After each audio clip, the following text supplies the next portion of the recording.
You're listening to the second episode of the Wikkid podcast. I'm Mike Moore. Be forewarned, a lot of this is about fundamentalist Christianity going more than a little bit wrong, but it is not intended as an attack on faith. It's about depression. If trigger warnings lowered rather than raised levels of emotional upset, I'd include one, but they don't, so I won't. Each episode is me explaining what was going on in my adolescent life that occasioned the writing of a song from my unreleased concept album, The Story of Peter Gray. I'll continue for the two of you who are still listening. Episode 2, Turning Black.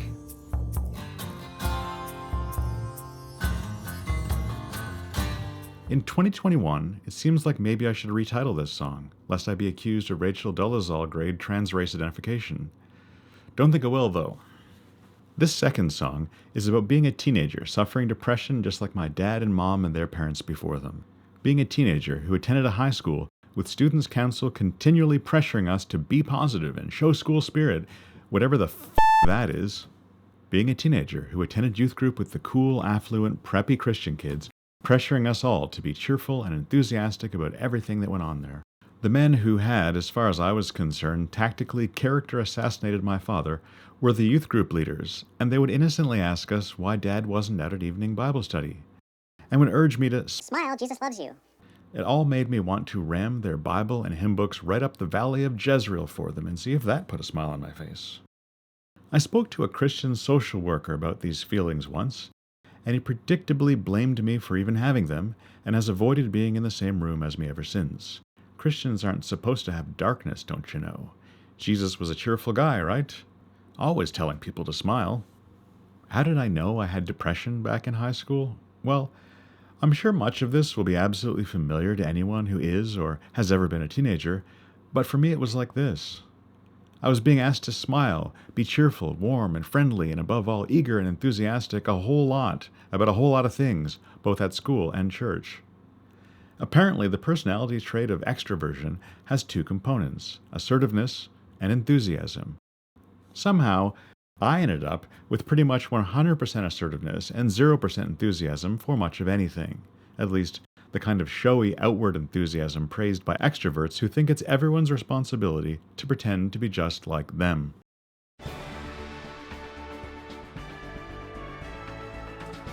The following content is provided by Currently, I edit video and audio files of lectures for online courses, American courses. I take online courses in things like Chaucer and Beowulf too.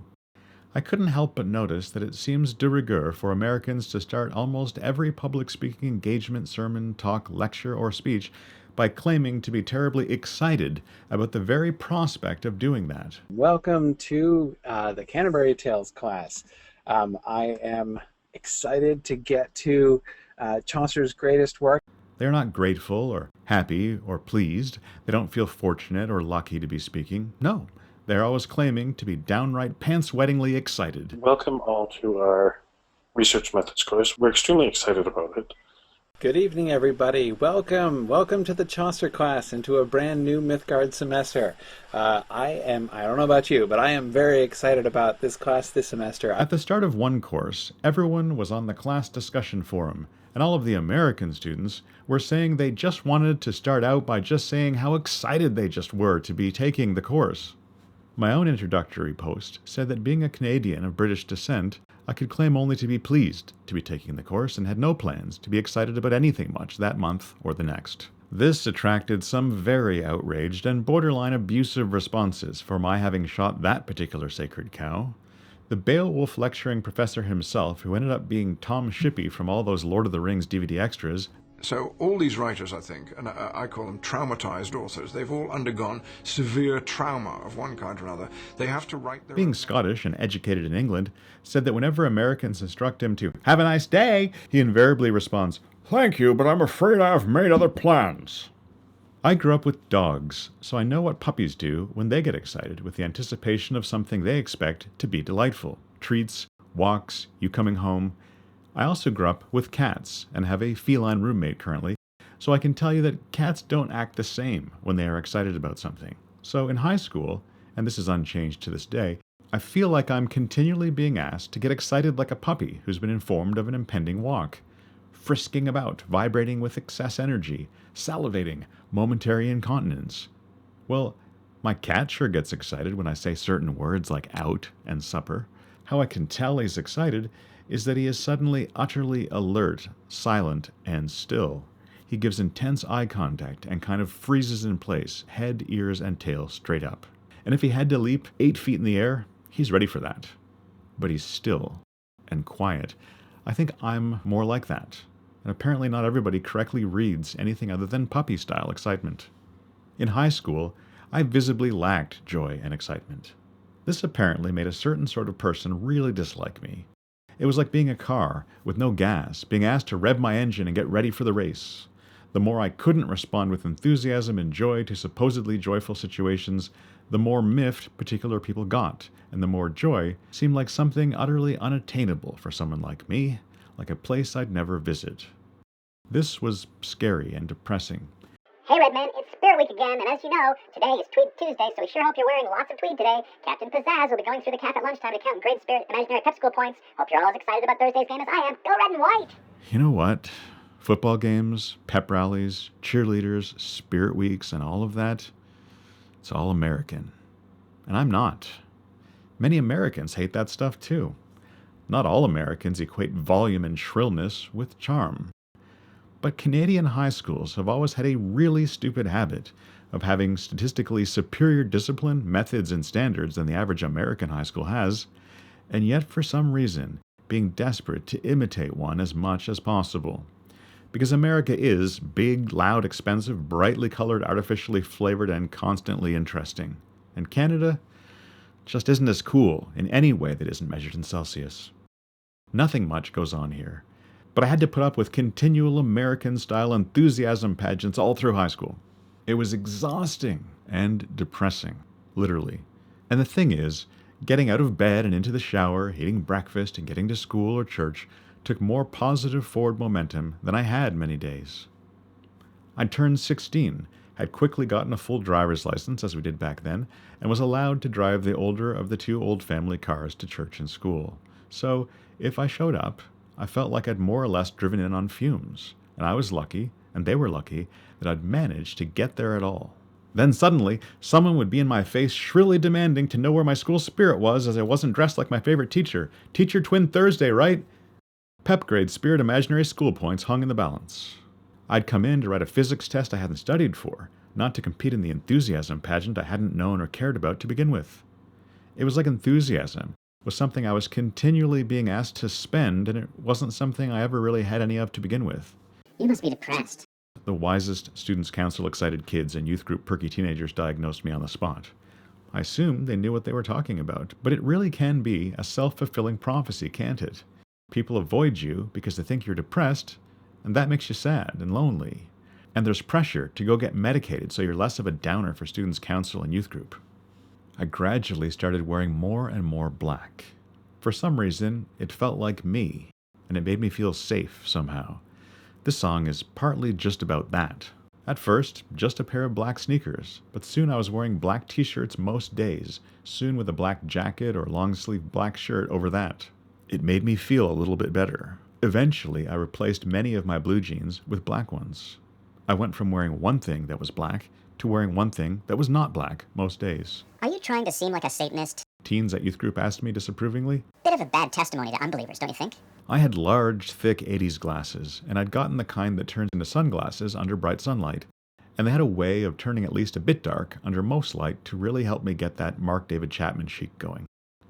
I stopped going outside much at all, and I experienced a growth spurt and stopped eating much either, so I suddenly got quite thin and very pale. I have never been tall. I had a growing collection of knives, a BB gun, a straight razor, an axe, and a razor blade in my bedroom. I carved gouges into random things. I started lighting little fires. Safe little fires, though. I was, it must be noted, always very kind to animals because they all seemed to like me and wanted to hang out.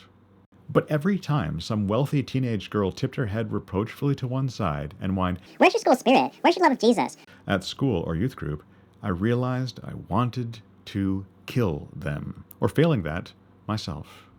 I didn't like my days, weeks, and months. I wasn't looking forward to anything in them. They were an endless routine of church services, math quizzes, pep rallies, and youth group activities. And I wasn't allowed. I would have felt deeply guilty listening to the enormous body of pop music that's out there about parents just not understanding, or why don't you all just fade away, or I am an anarchist and teachers leave those kids alone and all that. But I just might have been getting depressed. My morning routine soon involved me driving into school if I crawled out of my lair at all, checking the schedule on the wall to see how many of my teachers were sick or off coaching sports, or if there was a pep rally, assembly, or football game preempting any of my classes. If too much of my academic school day was getting cancelled for meaningless, random crap, I got right back in the big black family car and drove stiff-spined back home and went right back to bed. There's a pep rally. English is cancelled. Someone would tell me enthusiastically, eagerly searching for an answering enthusiasm in my dead eyes behind their dim glasses. We're all going down to the gym. We're going to cram in there and get really excited and yell as loud as we can. And I would once again realize that I wasn't sure I'd ever had a gram of pep a day in my life. Where's your school spirit? They'd demand. Buried in a shallow grave right next to my civic pride and Christmas joy, I would tell them. And if there was an English class that day, I'd just go home. Why had I come in to begin with? I spent more and more time in my room in the dark. Deeply in a Neil Young phase, Curry from across the road would try to get me out of my bedroom by singing, Everybody's going out, having fun. I'm a fool for staying home and having none.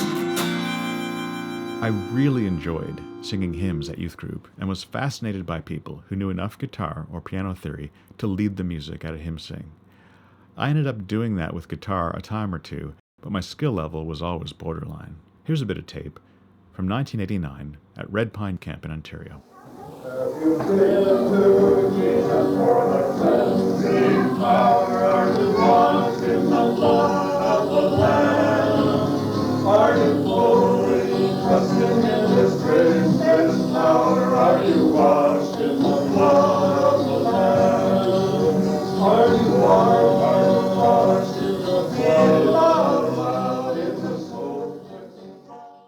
We've got a crazy new verse and a series of humiliating hand gestures to perform to I've got the joy, joy, joy, joy, joy, joy, joy, joy down in my heart. The teenage daughter of one or another of the men who'd churched over my father would tell me, looking to see how excited this made me. We sing, I've got the bubbling belief that baffles the Buddhist way down in my heart. Where? Down in my heart. Where? Down in my heart. None at all was how much excitement it all stirred in me. Made me want to drive a bulldozer over the person asking, though. I really don't like that kind of thing, I would say. You need to make an effort to be more positive. I would be told. Okay, I am positive that I really don't like that kind of thing, I would say. Very funny. Don't you love Jesus and singing hymns to him, though? They would ask reproachfully. Then they'd go off and play more volleyball or charades, wink, or dusty board games that weren't chess or Scrabble. Brethren people had major gaps in knowledge when it came to pop culture questions and Trivial Pursuit, it turned out. Most of them, anyway. Some didn't. That game might out you as having sneaked out to TV or the movies a few times too often. You might, for instance, embarrassingly know what the name of Michael Knight's boss, the Beach Club from Magnum P.I., or AJ's brother from Simon & Simon was. I didn't love doing much of anything in groups most days. I loved books, loved messing around with musical instruments and recording equipment. I slowly started to overcome the in-trained guilt and love Neil Young's cryptic, simple songs for non-singers. Just the acoustic stuff at first, of course. I got deep, passionate crushes on brethren girls who had pledged themselves to anyone but a brethren guy, usually, and similarly deep, passionate crushes on girls at school who then went on to date much of the hockey team. I was sleeping all the time, not eating, and reading endless books about cowboys, elves, knights, pirates, spacemen, robots, time lords, Dunedain rangers, Jedi, cyborgs, barbarians, dinosaurs, knights, ninjas, and other killers who killed a lot of things that needed killing. English class in grade 12 was Canadian literature, so mainly featured stories about old women looking out windows, reflecting on missed past opportunities while waiting to die of cancer, while absolutely nothing had happened before, or ever would happen. I was writing some very self-pitying goth poetry without knowing what goths were. I was making mixtapes from the radio of dark, somber old people's music and listening to it in the dark with the headphones my dad had once used as he recorded sermons. And the thing is, though I was alone pretty much all of the time, this stuff made me feel much less alone. I identified with characters in books, and I realized that I wasn't the first person ever to feel sad and write a sad song or poem. You're depressed because you're listening to depressing music. People would tell me. You're depressed because you're not coming out to all the fun stuff and having fun. People would also tell me. If you put a smile on your face more often, you'd feel a lot better. People would further tell me. I don't think any of them had a clue. I couldn't imagine a single one of them without a phony performative smile pasted on his or her face. And I lacked the pep, the enthusiasm, the positive emotional energy to fake enthusiasm, and also believed that faking moods was a counterproductive form of lying. And I told only the truth, and too much of the truth, all day long.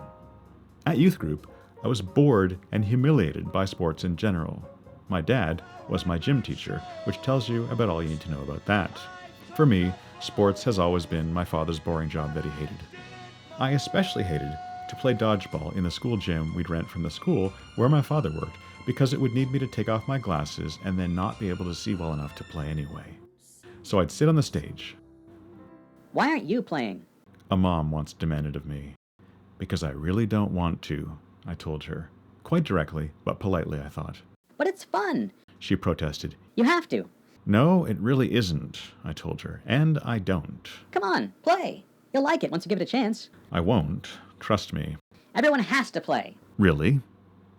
I'm leaving then. And I would leave, almost like there was nothing going on there for someone like me to enjoy, and no one there to not enjoy it with. So rude to someone who was trying so hard to be nice to the cranky, creepy kid most likely to Columbine. For a while there, I met a guy who would also sit on the stage, and who also didn't like sports, so we were friends. We had to be. We didn't like all the same stuff. No matter what way you look at it, whether the Christian's on the earth, whether the Christian's in his grave, or whether the Christian's caught when the Lord comes, happiness is in the pathway of the Christian life. And the Lord wants us to be happy all the time, not just some of the time. At the time of recording this podcast, we're still experiencing periodic shutdowns, close-ups, and bring-downs due to COVID. And spoilers, I teach in a high school. One of the things people who clearly somehow enjoyed their own high school experience back in the day have kept doing is trying to cheer the kids up by instituting official spirit days of wearing Santa hats or pajamas or funny socks or whatever. The kids, by and large, are having none of it. One staffer said our student body seemed like maybe they were a bit depressed and decided what would really cheer us all up December, coming in the cold, cold Canadian winter mornings masked against COVID, would be to pipe some nice cheery Christmas music into all of the rooms really loud, first thing in the morning, perk everyone right up and turn those frowns upside down. Well, it won't surprise you to hear that I emailed that person immediately to let him know that he was right. Some of the students did seem depressed, dispirited even. I went on to tell him that more people kill themselves at Christmas than at any other time of the year, and that there's a simple reason for that: the heavy, bone-crushing pressure to be, or at least seem, cheerful, happy, and okay for that whole month. Pressure that is sometimes too much. Normal months don't have these challenges. At Christmas time, you have to be merry. I told him that when I'm in at work but dodging my depression, one solid verse of Barbie Girl by Aqua or a rousing chorus of All I Want for Christmas Is You will suffice to have me fumbling around for a loaded firearm. I twice sincerely offered to drop by and explain to him how to actually make school easier for actually depressed students. Of course, he didn't answer the email offers, and the cheerful music was duly piped in annoyingly each day. Thanks to COVID, I was home for Christmas, and so far the whole month after that too. The days, like the nights, have been delightfully silent ones. I don't know if I'll ever have that chat with him, but here's how it would go if I did. Imagine, Jim, you are like a car, only you don't keep your tires filled up with air from the gas station. Every morning, you wake up and you see how much air is just naturally in your tires for you to drive around on throughout the day. If there isn't much air pressure in there isn't much you can do about it. Some mornings, your tires seem to be well inflated, so you drive around as normal. Other days, though, they're so flat you know not to try taking yourself out onto the highway. So you stay home and see if you are in better shape in the afternoon, or the evening, or the next day. Many days, though, you wake up and your tires are pretty soft, but you make a judgment. there might be just enough air pressure in them for you to carefully limp into school or work and drive home just as gingerly afterwards. Fingers crossed the tires stay on the vehicle. And you think of that as functioning. This is what functional depressives do. Other people, though, tend to wake up with overinflated tires and need to race around aggressively a lot and hope that some of that leaks out before their tires pop. But you creep into the parking lot in the morning, almost on your rims, and you're told, Hey, we feel full of pep and school spirit, so without any warning, we've suddenly decided not to accomplish any of the usual work you dragged yourself in to do today. Smile! Instead, we're doing off-roading, and tomorrow we're doing a rally race to Rochester, then a road trip to Renfrew for Rigatoni the next. It'll be great! How excited does that make you? would you like to see what happens when the tires tear right off this Toyota, you wonder to yourself? Why did I bother coming in today? It wasn't easy to get here, and it's not like we'll be doing any of our work at our work. In my case anyway, pretending to be happy absolutely does not make me happier. I've tried, of course. In fact, it's all the demands to expend positive energy and enthusiasm like they're cheap that grinds me down to a nub and makes me despair of ever getting up off the ground. Obedience and happiness go together. Not all God's children are equally happy. In order to walk in communion with Him. For never say that you're walking with God if you're going in a path of disobedience. God will never walk with you in that path. Or He'll never leave you, but you'll never enjoy His presence if you're going on in a path of disobedience. Back in the day, I wrote a cheerful poem about how this felt. It imagined the depression itself as being like a thick, icy, caustic, weighty, tarry black fluid that was slowly filling me up from the tips of my toes to my throat, and it really felt like I might choke and drown in it. It felt like chilling, acidic spite was flooding over my head.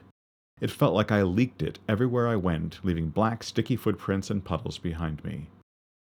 In one of my books, I imagined that maybe it formed from all of the positive, unexpressed, and unpursued feelings and impulses rotting unused in there. Maybe if you're a person who is full of love, but you don't have anyone to show it to or know how to express it very well at all, it's like being a fridge full of fish. If you leave all those fish in there unfrozen for 9 or 10 months, a sickly, wet, stinking, sticky stream might start leaking out the bottom. A few years out of high school, I learned to play an E minor on the guitar, and I thought it sounded delightfully sad. So I played it a lot, and eventually turned my poem into a song about depression that started and returned to E minor over and over again. I thought the verses had something of Pink Floyd's Breathe in them, and the chorus a bit of Bruce Springsteen's The River. I've recorded it many ways, usually trying to bury those influences. Future episodes will go into how I eventually got over my entrained superstitious discomfort with distorted guitar as being evil and angry and satanic, and eventually came to love it. I did many versions of Turning Black, using a distortion pedal and wobbling the neck a bit to make the sound wobble, along with a bit of whammy bar use.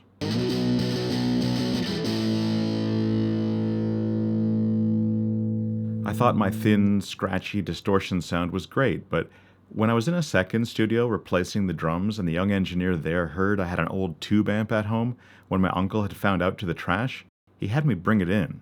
I had been, of course, recording just the one thin, distorted guitar track to each song, but the guy took the amp into a little soundproof room, turned it up so loud I thought it was going to explode, like halfway to full volume, and had me sit across the studio from it, shut away in the control room where I needed headphones to hear it and play it to the track with no effects on it whatsoever, just the turned up amp. He explained that tube amps sound special when they're under duress. I had to admit it sounded large in the headphones. Then he had me do it again. I thought my first take was fine. I normally use first takes for things as often as possible, but I humored him with a second take. Then he put 100% of the first take in the left ear and 100% of the second take in the right ear, told me this was called doubling the guitar and hard panning it, and played it for me.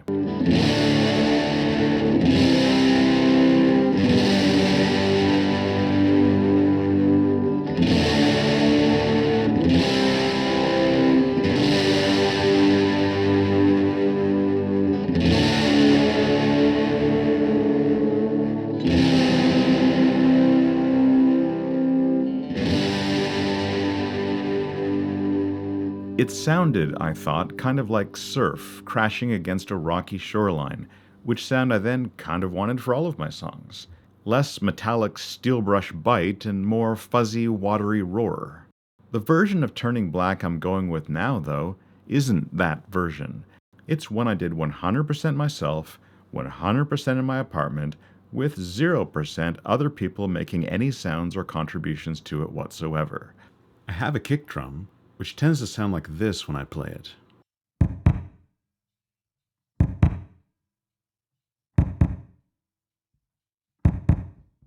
For this version of Turning Black, for some reason I decided to see what it would sound like if I subbed in a boron, a traditional Irish drum I don't really know how to play properly, for the bass drum part.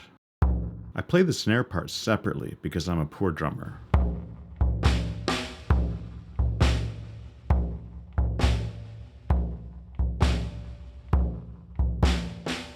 The idea for using a drop D tuning on an acoustic guitar and not for thrash metal came from being at an open stage in Almont and seeing a guy in a racing wheelchair wheel in, borrow a guitar, and take the stage.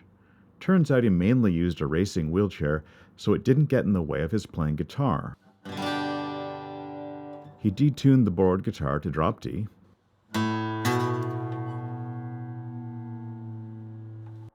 messed around with it a bit,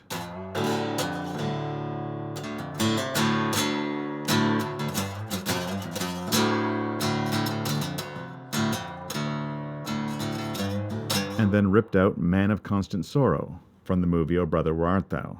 I am a man of constant sorrow. I've seen trouble all my days.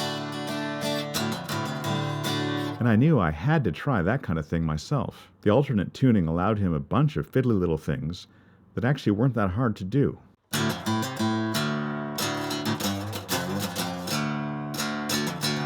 Given that my sister seldom feels like recording music, and has often been in other parts of the world, I got decent at counterfeiting her backing harmony in my falsetto range.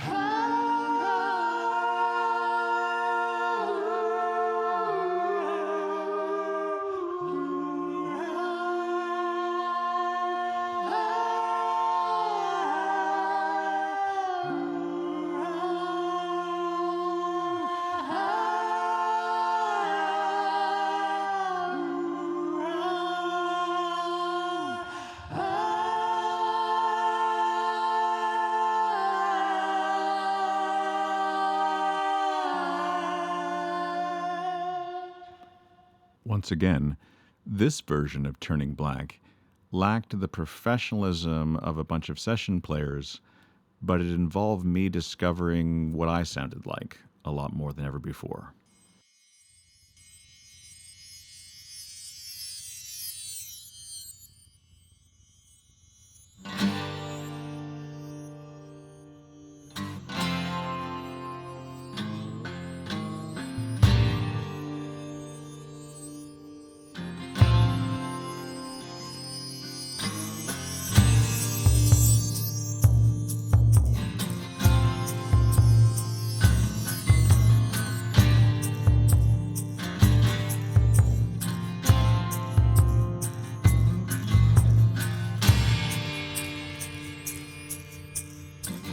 Once I had smiles I could give on demand.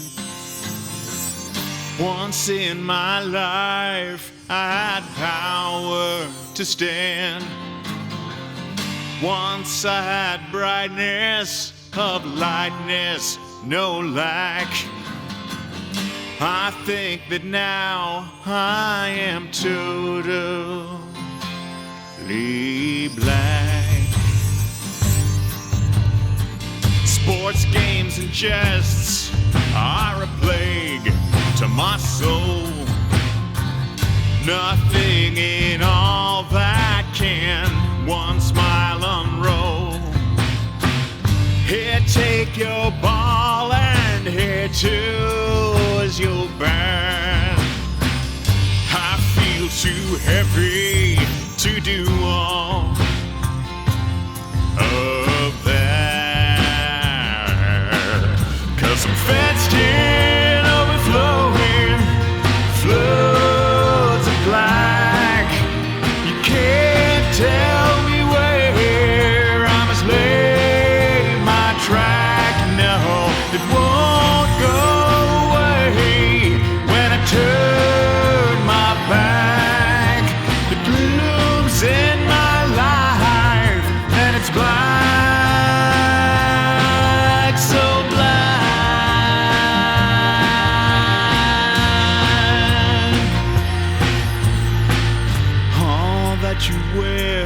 is from somebody's mind. All that you say is so narrow, unkind. All that you think will mean nothing tomorrow. You don't suspect that you tread on my sorrow. I am not you, and you don't understand. Razor blades, knives, and a gun in my hand. You are not me, and the gap is too large. You own a ski boat and I ride a barge, but I'm fenced in, overflowing, floods of black. You can't tell me where I must lay my track. No, it won't go away if I turn my back. It looms in my life, and it's black, so black.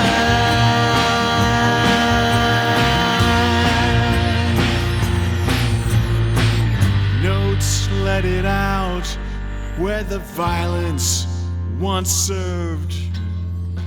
Words can dispose of the hurt that's incurred. Games cannot help me, and so I send them back. Your eyes burn so white in the glare of my black. Maybe someday I will dig up some lightness. Maybe today I will shine.